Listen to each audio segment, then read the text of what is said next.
Bueno, este se supone que es el libro que todos tenéis, que ya lo he visto por clase, y bueno, tiene varios temas. No vamos a poder ver todos los temas este curso, pero sí que vamos a empezar por el primero y los tres primeros serán los que nos lleven en la primera evaluación. Entonces, el primer tema son los números, que es el previo al álgebra. Va a ser un tema bastante rápido porque sobre todo es repaso, ¿vale? Entonces podéis ir abriendo, podéis ver un poco el índice y ahora pasamos con el primer tema, que son los números. Y que no sé si vais recordando, pero bueno, aquí tenéis varias letras, son letras un poco diferentes, no sé si veis un poco la diferencia de la letra normal frente a esta. Y vamos a empezar por arriba del todo. La R, que son los números reales, que es el tema, el título del tema, ¿vale? Y es el inicio de lo que vamos a ver. Si pasamos a la N, no sé si os suenan los números naturales. No sé si tenéis claro cuáles son los números naturales o de dónde venían, ¿sí? Vamos a estar, y lo he intentado comentar en clase, pero bueno, vamos a estar en el tema de las matemáticas como si fuera un poco un idioma. Entonces os tenéis que imaginar cómo alguien pudo pensar o cómo pudo empezar a comunicarse con ese idioma, ¿sí? Pues lo normal sería que tuviera, no sé, 2 manzanas o 2 frutas, ¿sí? Y tuviera que compartirlo, ¿sí? Y de manera que sabía que si había 2 personas y él tenía 2, podían comer uno cada uno, ¿sí? Entonces, los números naturales son números, muy simples, muy sencillos y los más básicos. Vamos a empezar por el 1, por el 2, por el 3, etcétera, ¿sí? Y solamente vamos a reducir hasta el 0, es decir, no tengo nada, ¿vale? Vamos a ponerlo números naturales y podríamos decir que es el 0, 1, 2, puntos suspensivos, ¿vale? Este siguiente serían los números enteros.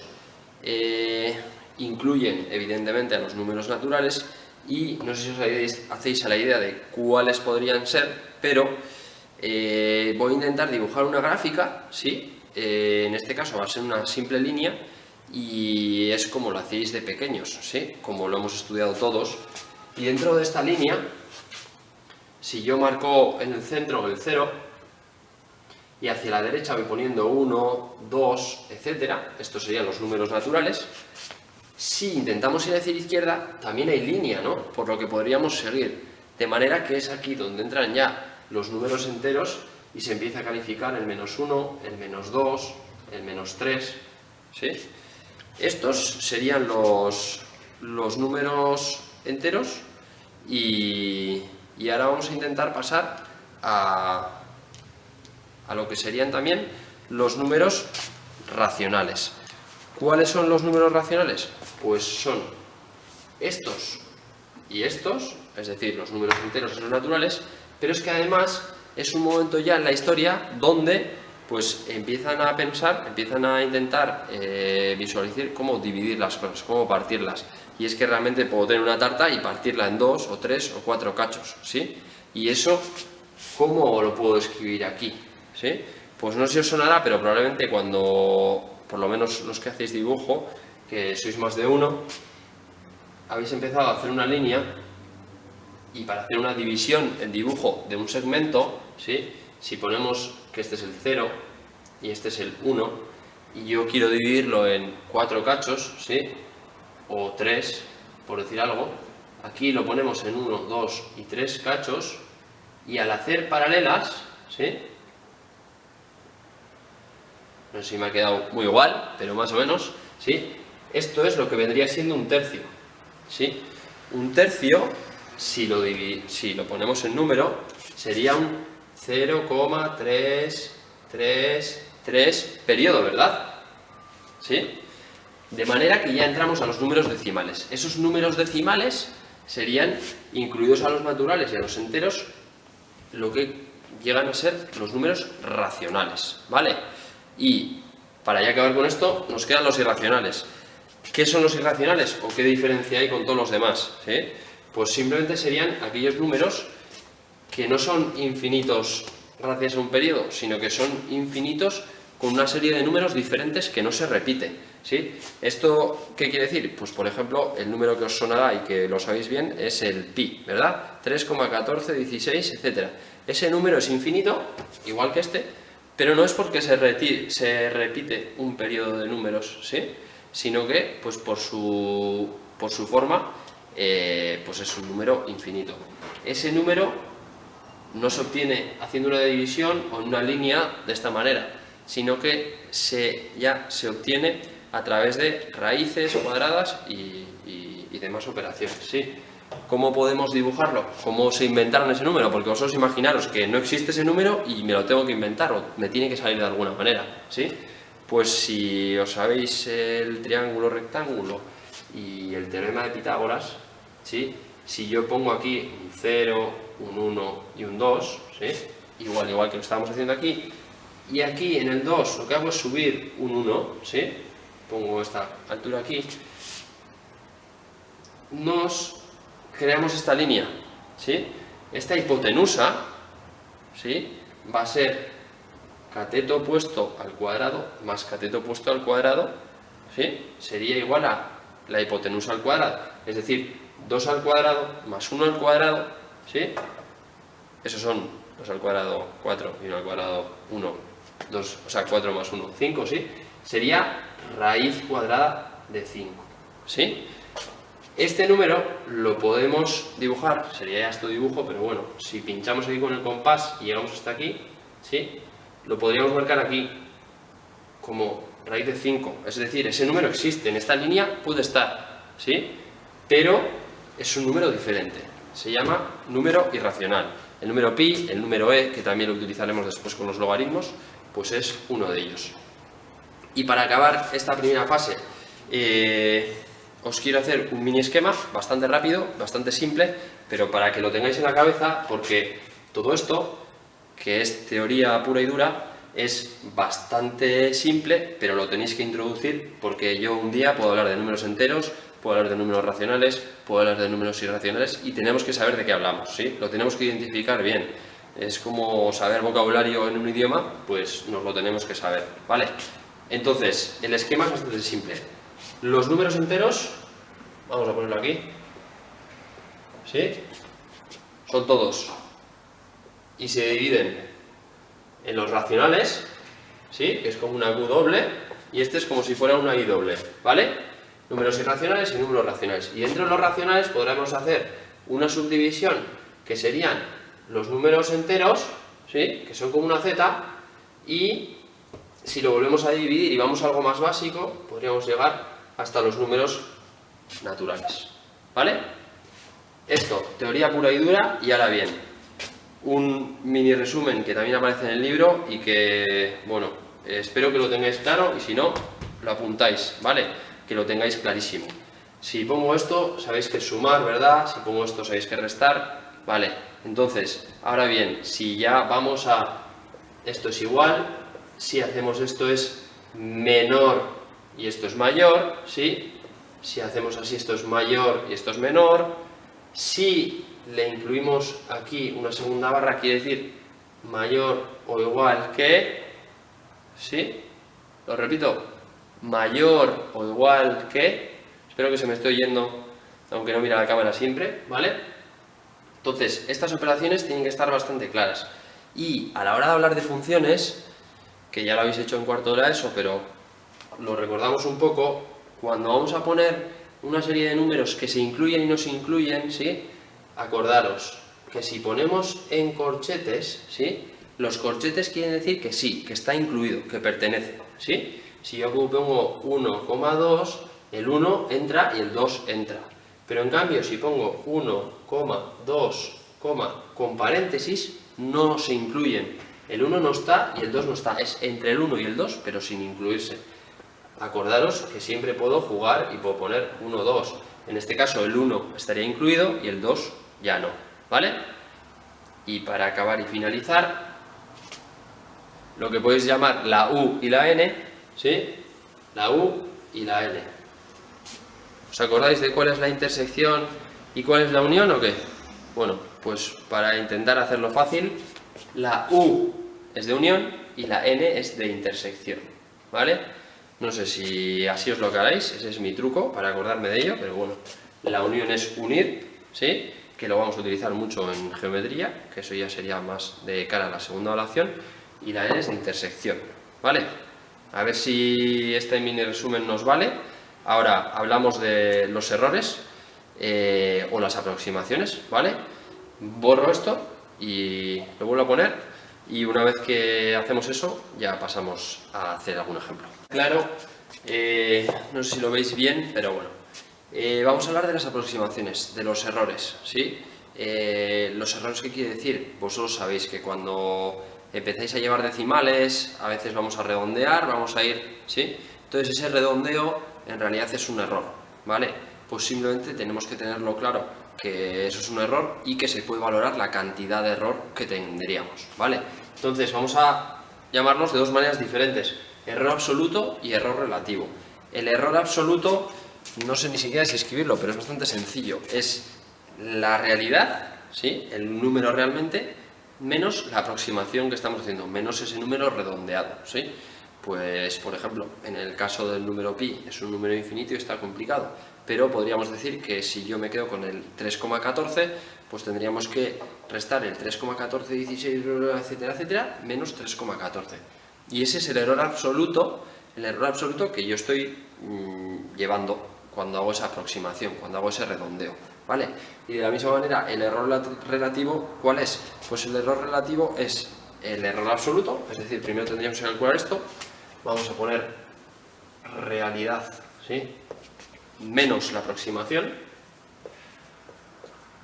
¿sí?, lo podéis llamar redondeo si queréis, ¿vale? Y el error relativo sería el error absoluto, y al ser relativo en este caso hay una división y es entre el número que es realmente, ¿vale? Así que, bueno, estos son los dos errores. Y para acabar, la notación científica. Este primer vídeo es bastante, ya veis que bastante rapidito y bastante simple, son todo conceptos que ya conocéis. La notación científica, por supuesto, de hecho, pues probablemente María G y Doya, creo que también, que están con estos temas, os van a dar pues bastante duro para que lo hagáis bien, ¿vale? La notación científica, que imagino que ya sabéis lo que es, os voy a poner aquí un simple ejemplo, ¿vale? 5,4 por 10 elevado a 68, ¿sí? Es un número que me acabo de inventar, pero no es un número que se inventaron mientras tenían dos manzanas y estaban compartiendo, ¿sí? No es un número muy simple y muy sencillo. Esta notación científica trata de simplificar un poco esos números que son extremadamente largos, ¿sí? ¿Qué quiere decir esto? Pues que os imaginéis ya dimensiones, por decir algo, que es algo que es bastante fácil de imaginar, la dimensión de la Tierra hasta la Luna o hasta el Sol, ¿sí? Y al ser dimensiones muy muy grandes, ¿sí?, antes que empezar a fallar escribiendo 68 ceros, ¿sí?, o en este caso serían 67, ¿sí?, vamos a intentar simplificarlo. Y es una manera de simplificarlo de manera a través de la escritura, ¿sí? Pero no vamos a estar simplificándolo realmente, no estamos haciendo una aproximación, ¿vale? Así es que nada, vamos a hacer el ejercicio 37 de la página 17, cogéis el libro, vais al ejercicio 37, yo también lo voy a coger aquí, ¿vale? Y bueno, lo podéis leer vosotros mismos, pero bueno, la masa de la Tierra es de 5,97 multiplicado por 10 elevado a 24 kilogramos, ¿vale? Así que estamos hablando de la masa de la Tierra, ¿sí?, que es de 5,97 por 10 elevado a 24. Y luego nos habla de la masa de Plutón, ¿sí? La masa de Plutón es 1,29 por 10 elevado a 22.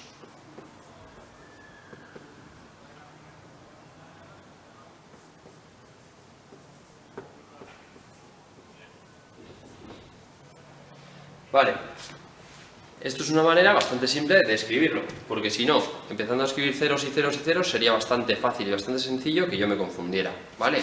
O que al pasarlo a la calculadora la liáramos y por tanto ya no tendría ningún sentido. Nos pide la relación entre ambas masas. ¿Qué quiere decir? Pues la relación entre ellas, sí, la división entre la más grande y la más pequeña, para ver cuántos plutones, ¿no?, podrían entrar en la Tierra, por decirlo de alguna manera. De manera que tenemos que dividir uno entre otro y vamos a hacerlo de manera bastante simple. Tendríais que escribirlo en la calculadora, yo ahora mismo lo intentamos, ¿sí? Pero bueno, sería 5,97 por 10 elevado a 24 dividido entre 1,29 por 10 elevado a 22. De por sí ya, sin utilizar la calculadora, podemos ver que quitamos este 22 y aquí nos quedaría simplemente un 2, ¿vale? Pero de todos modos, vamos ahí, lo escribimos y en este caso os debería de salir 463, ¿vale? Así que esta vez esto es lo que... ¿Cuántas veces podría entrar Plutón en la Tierra? ¿Sí? ¿Cuántas veces mayor es la Tierra frente a Plutón? ¿Vale? Y la segunda pregunta, suponiendo que ambos cuerpos fueran esferas perfectas, que ya sabéis que no lo son, con radios de 6.371 y 1.160 kilómetros, calcula la densidad aproximada de cada uno de ellos. Bueno, esto ya se sale un poco solamente de las matemáticas y nos vamos a otros temas, pero bueno, la densidad sería la masa entre el volumen, ¿vale? Y entonces tenemos que saber cuál sería el volumen de nuestra esfera perfecta. Y entonces ahora ya, si os recordáis de esta formulita, que alguno la tendrá más fresca que otro, ¿sí? Pero la escribo, ¿sí? El volumen de una esfera, vamos a ponerlo por aquí y en otro color, para que sepamos qué es la otra pregunta. El volumen es 4 tercios de pi por r al cubo, ¿vale? De manera que, si escribimos la masa, ¿sí?, entre el volumen, la masa entre el volumen, es decir, en este caso, la masa de la Tierra, ¿sí?, con esta fórmula, sustituyendo la R de la Tierra, hemos dicho que serían 6.000, a ver dónde está, 6.371, y la masa, el radio de, esta es la masa de Plutón, y el radio de Plutón en este caso serían 1.160 kilómetros, ¿vale? Vamos a intentar obtener la densidad entre kilogramos partido kilómetro cúbico, ¿vale? Entonces, si vais pasando los datos a la calculadora, ¿sí?, en el caso de la Tierra, la densidad de la Tierra os debería de dar un dato, bueno, os voy a decir similar, pero no, exactamente igual a 5,5 por 10 elevado a 22. Y esto serían kilogramos partido kilómetro cúbico, ¿sí? Entonces, bueno, la densidad normalmente se suele dar en gramos partido centímetro cúbico, ¿vale? Porque pues normalmente se mide de manera un poquito más pequeña, ¿vale? Así que podríamos pasar este valor a gramos, es decir, por 1000, y en este caso, ¿sí?, kilómetro cúbico tendría que ser 1000 elevado a 3, ¿sí?, para pasarlo a centímetro cúbico. De manera que, si lo escribimos aquí, voy aquí más abajo, creo que se va a ver, sería 5,5 por 10 elevado a 22, lo multiplicamos por 1000, y aquí lo dividimos por los kilómetros, o sea, por 10 elevado a 15, ¿vale? Y entonces, si metéis todo esto en la calculadora, os va a salir 5,5 gramos centímetro cúbico, ¿vale? Así que nada, si hacéis lo mismo con Plutón, os debería salir, y en este caso Plutón, debería salir 1,97. A ver si lo conseguís y os sale, ¿vale? Así que nada, este es el primer vídeo. Igual se ha hecho un poco largo, pero ahí vamos.